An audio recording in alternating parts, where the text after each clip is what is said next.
প্রতিদিন আমরা অসংখ্য সিওপিডি রোগী দেখি। এই সিওপিডি আসলে কি? এটা হচ্ছে ক্রনিক অবস্ট্রাকটিভ পালমোনারি ডিজিজ। মানে একটা ক্রনিক অবস্ট্রাকশন চলতে থাকে লাংসের মধ্যে, যার ফলে বাইরে থেকে হাওয়া লাংসের মধ্যে ঢোকে না। তাহলে এই অবস্ট্রাকশন কেন থাকে?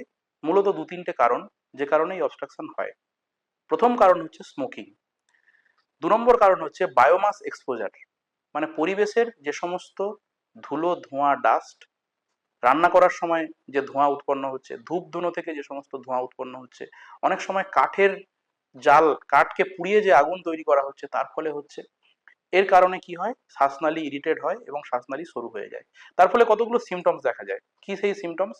এক নম্বর হচ্ছে শ্বাসকষ্ট, এবং এই শ্বাসকষ্ট থাকে, দেখা যাচ্ছে উনি একটা রুম থেকে আরেকটা রুমে হেঁটে যেতে পারছেন না। কাশি হতে থাকে, কফ বেরোতে থাকে, এবং কারো কারোর ক্ষেত্রে বুকে সাঁই সাঁই আওয়াজ হতে থাকে। যখন এই সমস্ত সিমটমস হয় তখন আমরা তাকে ডায়াগনোসিস করার জন্য পিএফটি করি। পিএফটি বা স্পাইরোমেট্রি ছাড়া সিওপিডির ডায়াগনোসিস করা সম্ভব নয়। চিকিৎসা কি আছে? সিওপিডির ক্ষেত্রে আমরা মূলত ইনহেলার ব্যবহার করি। এই ইনহেলার আসলে মলমের মতো শ্বাসনালীতে পুরো পড়ে যায় এবং শ্বাসনালী যে সরু হয়ে গেছে তাকে মোটা করতে সাহায্য করে। এবং এই ইনহেলার যদি আপনি জীবনভর নেন তাহলেও আপনার তেমন কোনো সাইড এফেক্ট হবে না, এবং এটাই হচ্ছে পৃথিবীতে সবচেয়ে এফেক্টিভ থেরাপি সিওপিডি চিকিৎসার ক্ষেত্রে।